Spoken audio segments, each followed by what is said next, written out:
दोस्तों, महाराष्ट्र में भाषा विवाद। विनीत नारायण जी का लेख है। क्या लिखते हैं भैया?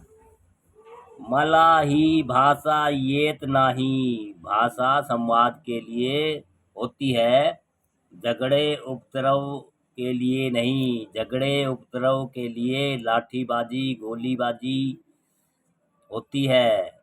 गले लगा लो तो बिना भाषा के भी संवाद हो जाता है। राष्ट्र में महाराष्ट्र का होना गौरव और गरिमा की बात है। महाराष्ट्र की उत्कृष्ट सभ्यता संस्कृति इसे शूद्र स्तर पर न ले आने के लिए हम सब सजग सावधान रहे तो इसकी सभ्यता संस्कृति पूरे उसमें जगमगाती रहेगी। मराठी, गुजराती, हिंदी, अंग्रेजी की यहाँ सब नदियाँ एक ही महासागर से जुड़ी है। इसलिए यहाँ संकीर्णता नहीं, उदारता ही प्रवाहमान होती है। सभ्यता संस्कृति का दीप स्तंभ बनती है। यह कहना है स्वामी चैतन्य कीर्तिकार। इस विषय में ओशो क्या कहते हैं? एक मित्र ने पूछा कि क्या भारत में कोई राष्ट्रीय भाषा होनी चाहिए? यदि हाँ तो कौन सी राष्ट्रभाषा का सवाल ही भारत में बुनियादी रूप से गलत है।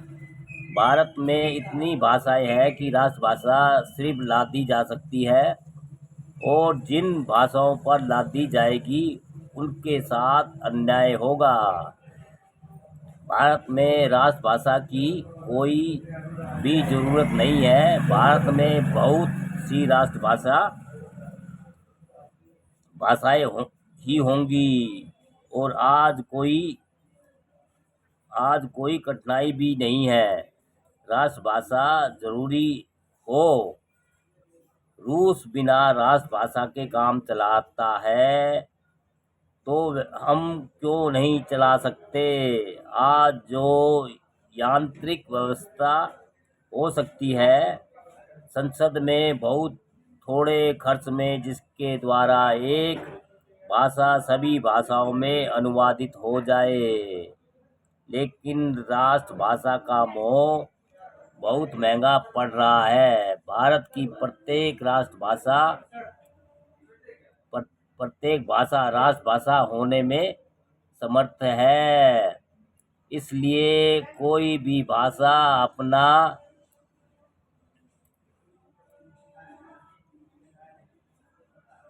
अपना अधिकार छोड़ने को राजी नहीं होगी। होना भी नहीं चाहिए, लेकिन यदि हमने जबरदस्ती किसी भाषा को राष्ट्रीय भाषा बना दिया या बनाकर थोप दिया, कोशिश की, तो देश खंड खंड हो जाएगा। आज देश के बीच विभाजन के जो बुनियादी कारण हैं उनमें भाषा एक है। राष्ट्रभाषा बनाने का ख्याल ही राष्ट्र को खंड खंड में तोड़ने का कारण बनेगा।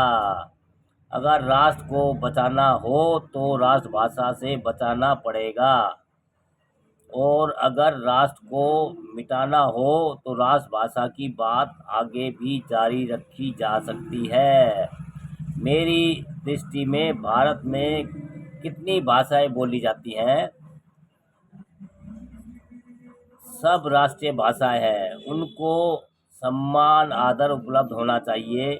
किसी एक भाषा का साम्राज्य दूसरी भाषा पर बर्दाश्त नहीं किया जाएगा।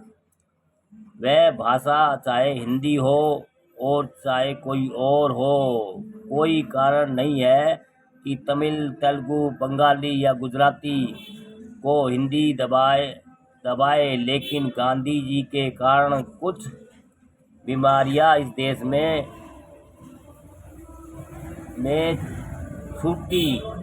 भैया गांधी जी के कारण नहीं, ये तो भैया आरएसएस का भी एजेंडा रहा है। हमेशा तोड़ फोड़ देश में, हमेशा देश आज़ादी से पहले आज तक वो ही ऐसे मुद्दे ढूंढ ढूंढ के लाती है और देश को हमेशा लड़ाई झगड़ा दंगा कराने में नंबर वन है। और गांधी का नाम तो ये लोग लेते ही हैं।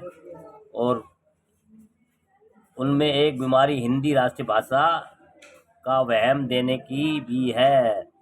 हिंदी को यह अहंकार गांधी जी दे गए कि वह राष्ट्रभाषा है, तो हिंदी प्रांत उस अहंकार से परेशान है और वह अपनी भाषा को पूरे देश पर थोपने की कोशिश में लगे हुए हैं। भैया, हिंदी का साम्राज्य भी बर्दाश्त नहीं किया जा सकता, तो किसी भाषा का नहीं किया जा सकता। सिर्फ संसद में हमें यांत्रिक व्यवस्था करनी चाहिए कि सारी भाषाएं अनुवादित हो सके। और वैसे भी संसद कोई काम तो करती नहीं है कि कोई अड़चन हो जाएगी। सालों तक एकाएक एक एक बात पर चर्चा चलती है।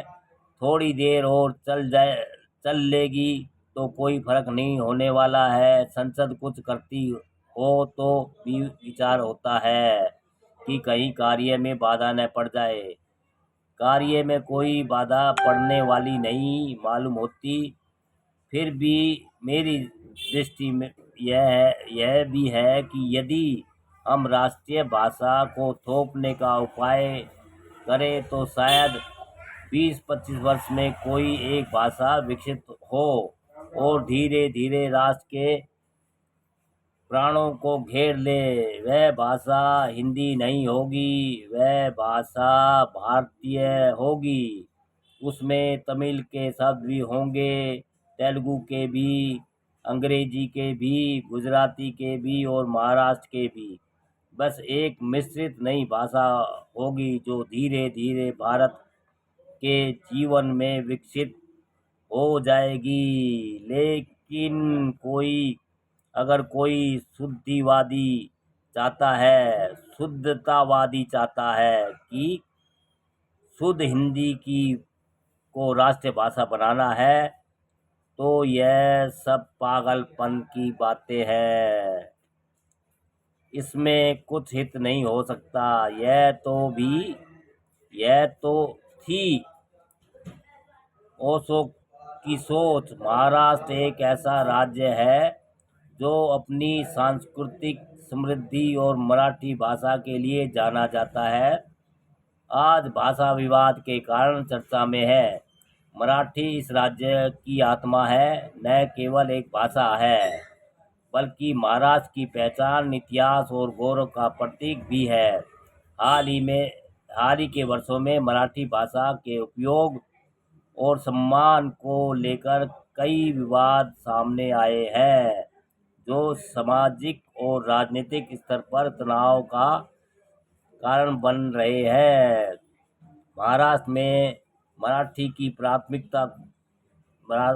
को प्राथमिकता देने की मांग लंबे समय से चली आ रही है, विशेष रूप से बम्बई जैसे महानगर में, जहां विविधता अपनी चरम सीमा पर है। मराठी भाषा की कई बार उपेक्षित महसूस किया जाता है।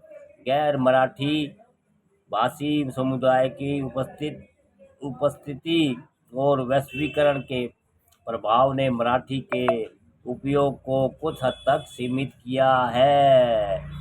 यह स्थिति स्थानीय लोगों में असंतोष को जन्म देती है, जो अपनी भाषा और संस्कृति की रक्षा के लिए संघर्ष कर रहे हैं। भाषा केवल संवाद का माध्यम नहीं, बल्कि संस्कृति, साहित्य और परंपराओं का वाहक भी है।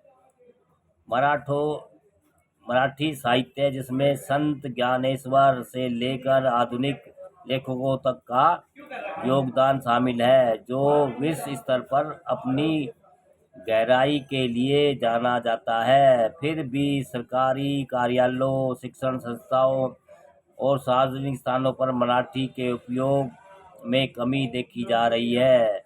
यह स्थिति मराठी भाषा समुदाय के लिए चिंता का विषय है। राज्य सरकार ने मराठों को मराठी को अनिवार्य करने के लिए कुछ कदम उठाए हैं, जैसे स्कूल में मराठी पढ़ाई को बढ़ावा देना और सरकारी कार्यों में इसका उपयोग सुनिश्चित करना। लेकिन इन प्रयासों को और प्रभावी करने की आवश्यकता है।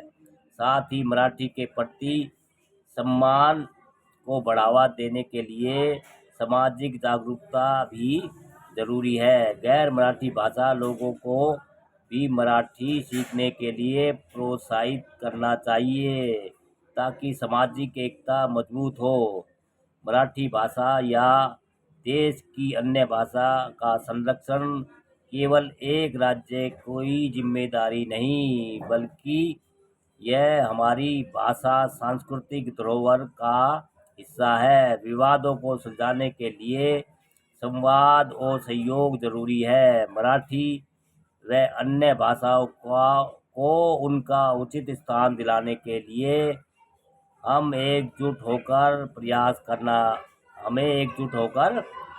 करना होगा, ताकि सभी भाषाएं अपनी गरिमा और गौरव के साथ फलती फूलती रहे। दोस्तों, विनीत नारायण जी का लेख है महाराष्ट्र में भाषा विवाद।